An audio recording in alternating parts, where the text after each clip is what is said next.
mastering the art of business communication, the strategies for success. Um, I've been a facilitator, an academic, an assistant professor. I've been teaching for the last 28 years in India as well as in Oman. And I'm also a corporate trainer for the private organizations, training them on various aspects of soft skills.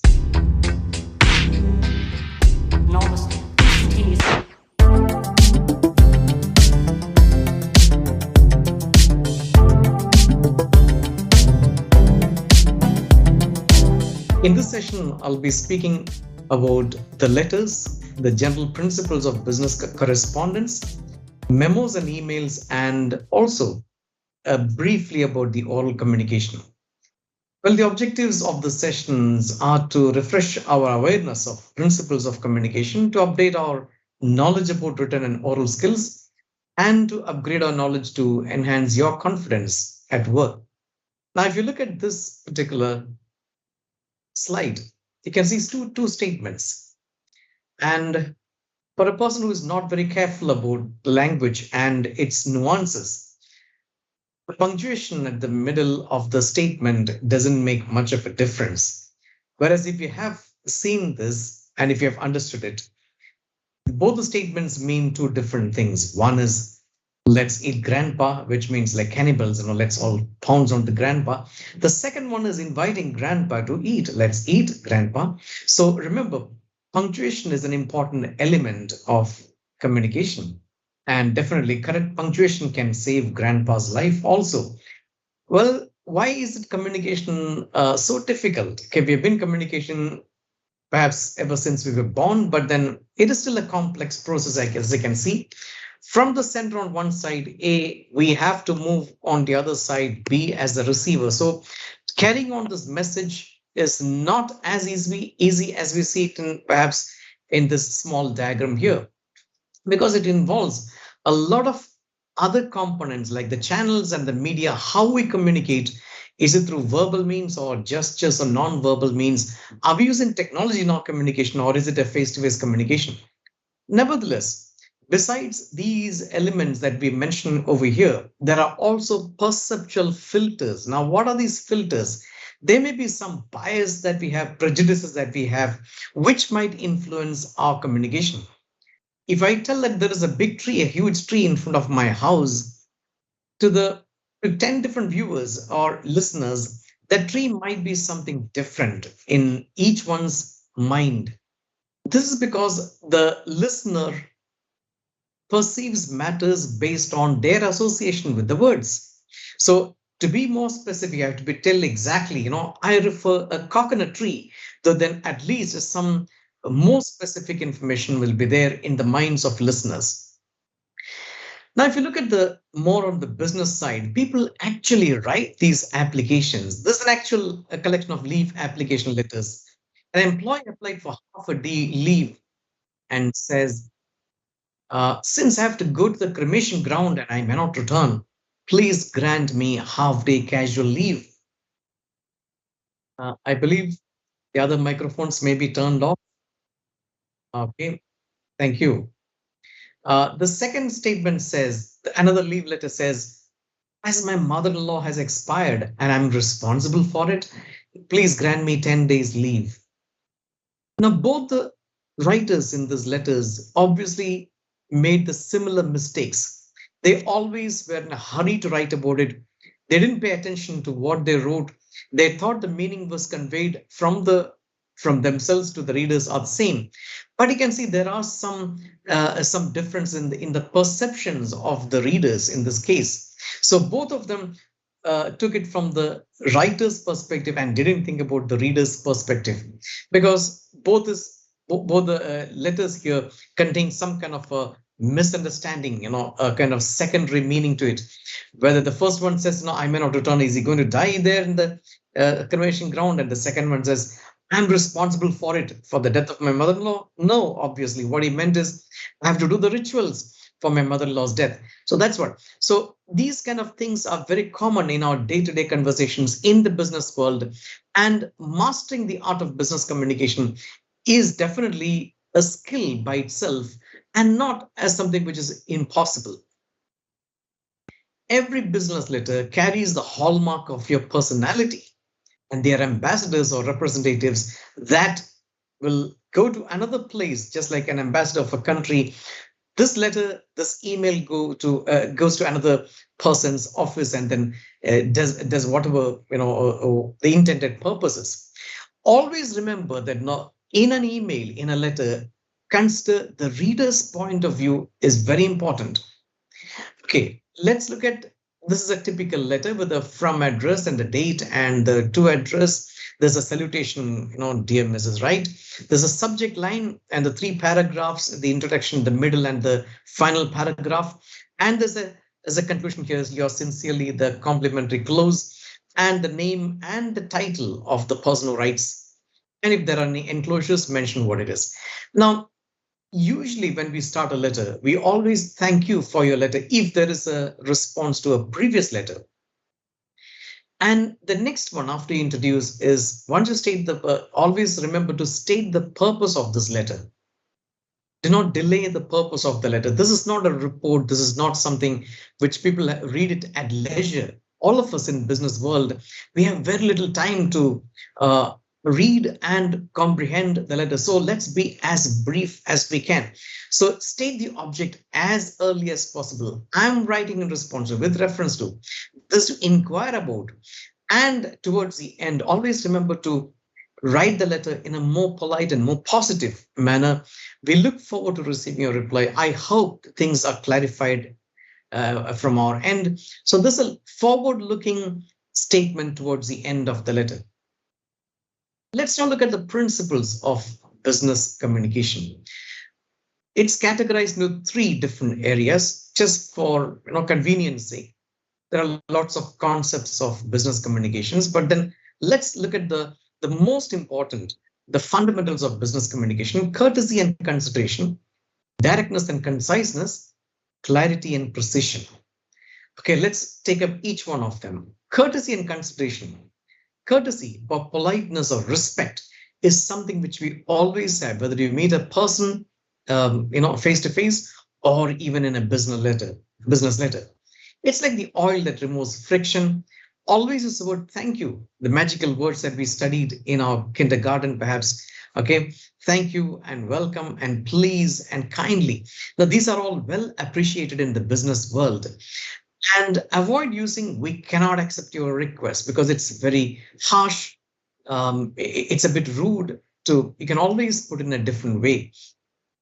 The courtesy and consideration also mean that we understand the listener or the reader in this case. For example, we are pleased when we receive such suggestions from our customers. We feel sorry when we find that our customers are not satisfied with our service. You can always see the word "we" and "us" and "our." This highly the "we" approach, the writer's approach. Whereas the basic principles of business communication says you should always please the other party in the communication, the reader or the listener of the communication. Use more of "you." We are grateful for the suggestions you have made. We are sorry that you are not satisfied with the bank's online service. Now, this very specifically tells what the problem is, and the word "you" has been taken into consideration. If you look at the advertisements that we see on a day-to-day basis, we see this "you" attitude very prominently given. You can achieve success by enrolling with us. The success you deserve depends upon your training. There is always something special in the air when you fly with us. You can see the word "you" and "yours." Not that we have the best trainers. Okay, please join us. You deserve success and it depends on your training. The entire perspective is taken from the reader's point of view and not from the writer's point of view. Another example of conciseness is, look at the statement on the left. We are in receipt of your esteemed favor of 14 September and in reply beg to advise you that we have returned to our head office in Muscat. On hearing from them, we shall be in a position to communicate to you our exact and considered decision. To many people who read this communication, okay, it might be Greek and Latin, perhaps. As I've seen in some of my training sessions also, 47 words are included here. Look at on the other side. Thank you for your letter of 14th September. We have written to head office in Muscat and to let you know our decision on hearing from them. Straight, simple, concise. From 47 words, it's reduced to 28 words, and the language also is very simple. Avoid verbosity. Words are like money, economize. Direct and concise words carry a lot of meanings and it creates impact on the minds of listeners. Examples of flabby expressions: we are of the opinion that, or please free to write. Improved one: we think, please write to us. Okay, also, so there are simple words, conversational words that can be used. Gone are those days of the old archaic use of language. Now people want more of simple, straight, direct communication. Again, the words sometimes can be having, some of the statements can be having redundancy, which means repetitions of the same idea. See whether you can find out. Advanced warning, close proximity, necessary, requisite, new beginning. Now you can see that all these phrases have repetitions of the same idea. If you see that, you need only one of these words. So delete the other words to make it more precise and concise. Sometimes we use intensifiers in the language. Now by intensifier, we mean the words which do not carry actually anything. The word actually, quiet, definitely do not have much room for meaning. They are all flowery language words, perhaps that can be used for oral communication, but certainly not in the business formal communication. Instead of manager is actually quite pleased with your proposal because the plan is definitely workable. The manager is pleased with your proposal because plan is workable. So avoid this kind of words. Again, the words like they thought the report was good. There are some words which are very generic. For example, good. How was the presentation? Sometimes I ask my students, how was the presentation? Yeah, it was really good. It was excellent. Does it mean anything to the presenter? If you want to be really creating an impact of your response to it, you should say how the presentation was, describe it. Or another instance, she said she would get in touch with you. Now, the word get in touch is very vague.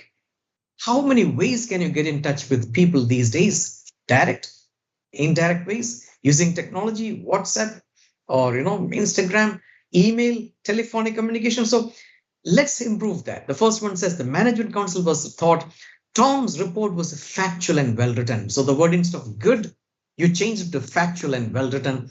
She said she would get in touch. How? She said she would send you a text message. So I know exactly that what I can expect. Sheila is going to send me a text message. So I'll expect her message on my mobile as a text message.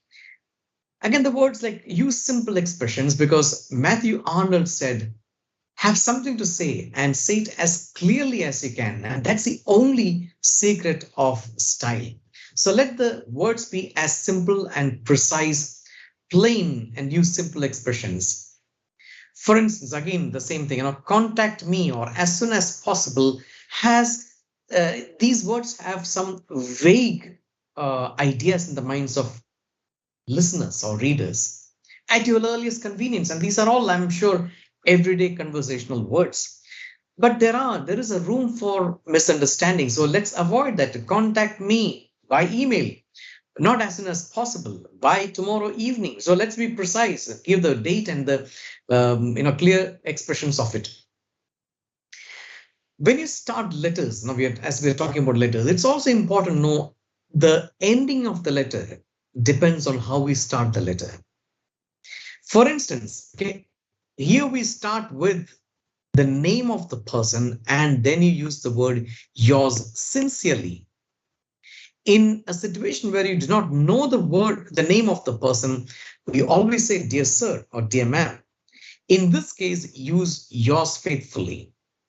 So these are all maybe century-old practices which have never been changed, which has never been changed. So these are expressions which we always follow in business communication.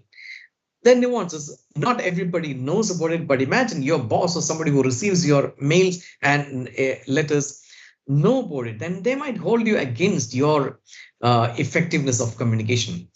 If you're writing an email or a memo, then it's always say, okay, dear, okay, the name of the person, or hi is okay. Then you can use best regards or regards, that's okay. In a printed letter, okay, it is not, although it is becoming common now, it's not considered standard to use with regards, because with regards is a very informal way of writing the complimentary close. Always remember that when you give information, uh, use the tone of the letter. For example, when you are sharing a positive, a happy news, we always use, we are happy to enclose, we wish to inform, we are pleased to inform you. So the word pleased and happy creates an excitement, and the reader knows what to expect in the next statement. Whereas when you give a negative information, before you actually break the news, always use the word, we regret to inform you that your application was not successful. We're sorry to tell you that your the credit has been run into red. So always use the word regret or sorry when you introduce a negative situation. Another situation, same instance here, but there are two different managers. One manager said, you will not get the loan if you don't sign the forms. The other manager said, you will get the loan as soon as you sign the forms. Now look at the difference of the tone of these two statements. One person, the first person was negative, you will not get the loan. Whereas the second person, the second manager, is looking for business. He says, you will get the loan as soon as you sign the forms, positive response. Now that comes to another aspect of our discussion, that is, look at this. After reading the sentence, you are now aware that if you read this carefully, many of us might not read or understand that the word the has been repeated. And also there are some, other errors, like, there is a run on words there is no spacing in between, there's a spelling error here. So there are lots of things are here. In a fast reading, perhaps we may not catch these things. That shows the importance of proofreading in communication. The banner which I found in my institution says that if I had 8 hours to chop a tree, I would spend 6 hours sharpening my axe. So what is sharpening the axe?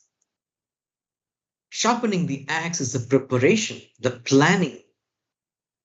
What about careful planning? We always say that, fail to plan is plan to fail. Okay, so failing to plan is planning to fail, the same way. So let's look at the word, the statements here, and see what is incorrect, what is correct here. Okay, as you can see, there are two statements on the left and the right. Well, what is Jacob's hobbies? Likes cooking. Not his family. He doesn't cook his family, but he's cooking his. He likes cooking. He likes his family, and he likes his dog. Okay, so these are some of the expressions. Again, the importance of showing careful editing aspect in communication is important. Here is another one. Well, it's obvious. If you read through it, you can see what is the error here. What is the misunderstanding in the communication? Whether there are no crocodiles here, or is there a pause? Crocodiles do not swim here. That's what the intended board. Okay, so one day English will kill us. Well, this is also another one which I have found quite amusing on the social media. All right, whether it was necessary or not, up to you, but it was a happy wedding anniversary. What is meant over here? What is important here? You should prepare the letter after you complete writing it. That's why sometimes it's always advisable to give your letter to another person whom we can trust in editing it. Even if we read our own letters 10 times, we may not find our own mistakes because the idea is in our head. Whereas someone else can see that because we are too close to the idea. We read, something which is missed there because it's in our head. So always remember to enlist somebody to check your message. Okay, in banks, they call it the maker-checker concept. Somebody makes it, somebody checks it, and it's always useful in case of business communication aspect. Let's now move on to emails. Okay, the word email comes from the word memos, from Latin word memo, which means something that is to be remembered. The main difference of letters and emails are letters are slightly longer, okay, whereas emails can be short in these days.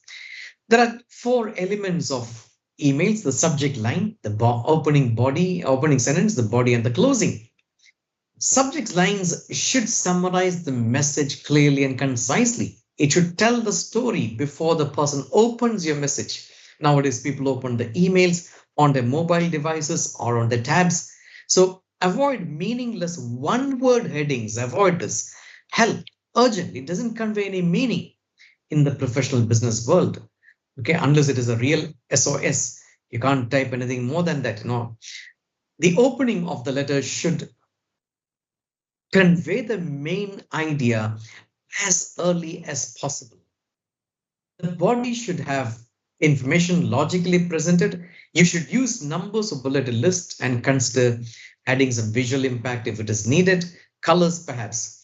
The closing should highlight what is expected from this email.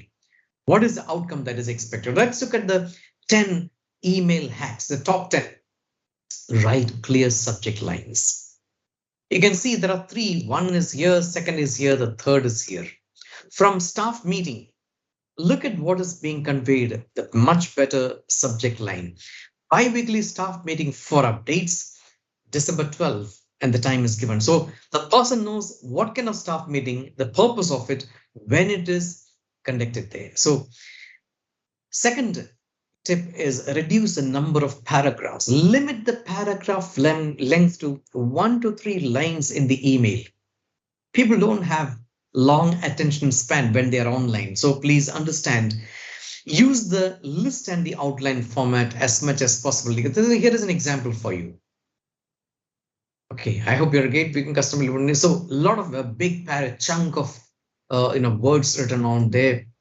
It's not quite reader friendly. As you can see, the same information is conveyed on the left, and you can see that how did the person improve the same message? One is the person has used listing, the numbering of it, and the paragraph lines, the content is broken down into small chunks. This is more reader friendly. People will read it, understand it carefully. So the right one is more preferred in these days.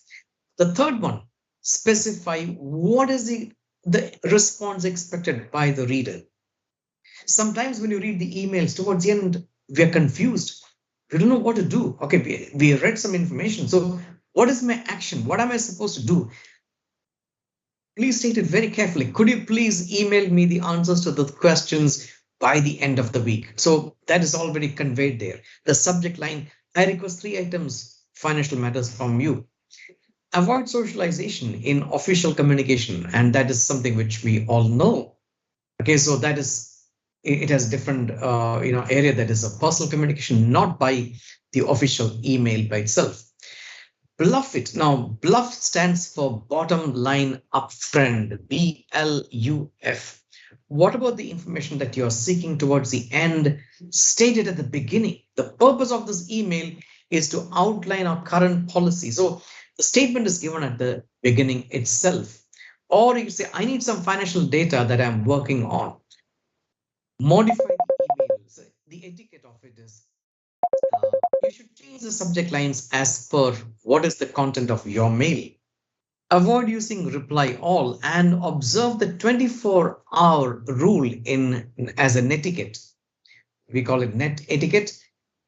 When you send an email, people expect 24 hours for a reply. Even if you can't give a complete information, people expect that there is a response to my email sent to this particular organization. So remember these things. And then the next one is focus on solutions. No manager wants to hear just the problems written by you. No manager wants to hear just the blame game in your email communication. Suggest solutions, what you're expecting. Always go with the problem and suggested solutions so that the manager is able to take some decisions made on, help the manager to take a decisions. So criticism alone is not helpful for anyone. Always have somebody to suggest what is the solution, how can we come out of this issue or the problem, and not just blaming somebody. Categorize your emails. It's important to see what is the priority for your email. So always use priority, urgent, important to be mailed today, or is it a report to be done tomorrow, or you have got time to respond to this mail by the end of the week. Always categorize and obey the rules. By rule here, the rules of your company. Okay, so FedEx has a very specific 10 email best practices. Okay, they say that begin with a specific accurate subject. Think before you type. Use the CC line when it is necessary only. And if you want a group of people to read your message and to take action for your message, everybody is responsible. Write them in the to, not in the CC. CC is only a courtesy copy. A person is not supposed to respond or take action on it. It is just a courtesy. So these are some of the things which people understand when you send email communication. Try to avoid, we said the words like, no, don't use a single word, and never use only capital letters in your email, because all caps are considered as a shout in print. Seek permission for forwarding and reduce attachments. I think you know that. We all speak in the digital world these days. These three monkeys are very common, very popular across the world, I believe. Don't hear evil, don't speak evil, don't see evil. Well, in the most modern communication technology, with the upcoming days of the advent of social media, communication can be ubiquitous and quick, but so be careful about the fourth monkey, which is added there: post no evil. A like or a comment or any response to some of the posts might take you to trouble, so avoid posting evil. It also says that never reply when you're angry, never make a promise when you're happy, never make a decision when you're sad. Think about these. The last segment is the oral communication. So let's look at the importance of oral communication. And what is important here is to discuss a formal communication at work, and also using a few tips on mobile telephonic communication. We have seen that communication is a two-way process, and you should use the appropriate medium and a common frame of mind. Okay, please recall the discussion, the analogy we said about, I have a huge tree in front of my house. So which tree? It depends on you to specify. Albert Maharbian's concept of face-to-face communication is very popular in business communication. It says the elements of personal communication. Now, this refers to face-to-face communication in particular. Okay, basically face-to-face communication. Here it says that when we communicate to somebody on a face-to-face situation, only 7% of our communication is through words. The rest, 93% of the communication is through non-verbal modes. It could be voice, tone, or body language. So remember, 93%, it's quite surprising, is conveyed through body language. Let me give you a very small example. You walk into your office and you ask somebody, how are you? And the person is saying, I'm fine, how are you? Okay. And you ask somebody, you greet another person, how are you? And he says, I'm fine, how are you? Both people said the exact same words, but you know the difference there. The first person really mean that he's fine or she's fine. The second person has obviously there is some trouble. So remember, this is also important in telephonic communication. 18% is only the words that we speak. The 82% of telephonic communication is by the non-verbal means, the tone, the volume, how we said the words, the pitch and the speed of it. So remember, in a face-to-face communication, we speak in two languages. One is verbal, the other one is non-verbal. There are lots of aspects of first impressions of that happens in a face-to-face communication. Often, remember, dress is a very important element. People judge you. Okay, no matter, I mean, regardless of what we say, no, we don't judge others. People are judgment creatures. Human beings are highly judgmental, and not, they may not speak it out, but they always judge by looking at the people and making assumptions and conclusions of it. So there are lots of things that you have to be careful about. When you speak only what is relevant for the other person. Don't speak too much. It also shows the importance of kinetics of proxemics, the body language, the space and territory, the calm and the gestures, the facial expressions, and everything. I think many of you might know this Italian referee, Colina. He said, if I only have a few seconds to convey or resolve a situation, so I use the right body language, that's essential. Maybe it's a look, maybe the smile, or much firmer. So gestures are like words. Learn to do some kind of assess understanding on the body language, because that will help you in your business communication. Good listeners focus on and soak upon every word spoken by the speaker. They don't respond immediately, and remember, words are to be understood with the spoken method also. So the cues of the speaker are equally important. As you can see, 93% of the spoken word is through non-verbal means. So give importance, be empathize with the speaker, maintain the eye contact, and every presentation, if you're having, should have a 3-part: beginning, middle, and the end. These are some of the extemporaneous delivery elements. Okay, remember the eye contact, the poise and the confidence, the posture, facial expressions, the voice modulations, and the volume. Telephonetics tips, the last part of it. Okay, we have already seen that 18% of our only is the words on the telephonic communication. 82 is the tone of your communication. Okay, so use formal greetings when you answer somebody officially, and speak clearly in a professional tone. Do not chew anything. Do not sip a cup of coffee or water. And always use a smile when you speak to somebody on the telephone. They can't see you, but they can feel your expressions on through the word, through the sound. Listen and learn. Train your people to be aware of what others speak.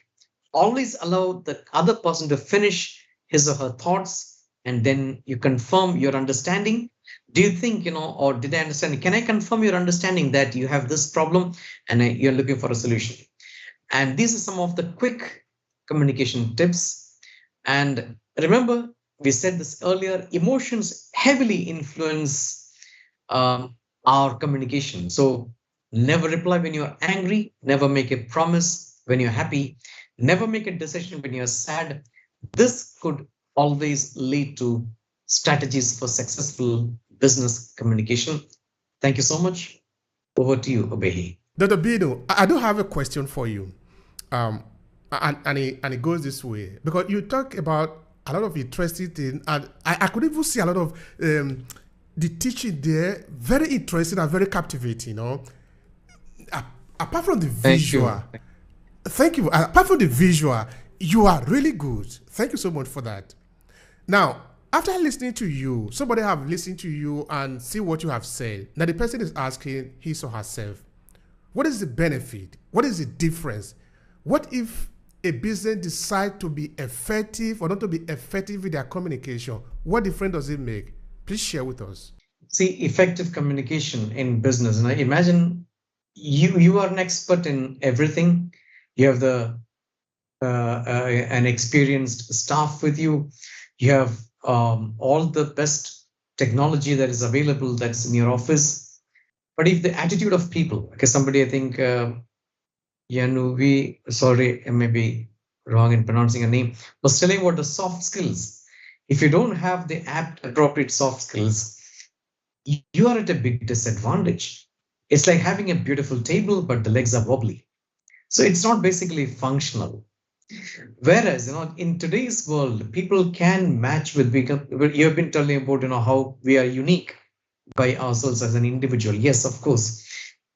Today's business world also tries to, become unique in their own perspective. The only difference is This uniqueness comes from the human individual service that they undertake.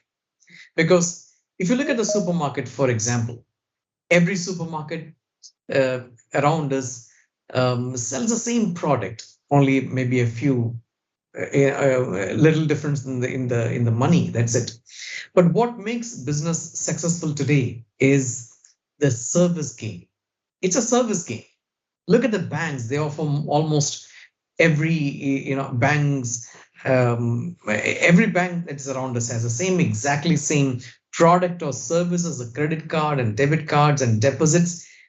For an individual, what makes a difference is how different are these banks, how different is the staff of this bank treating you individually.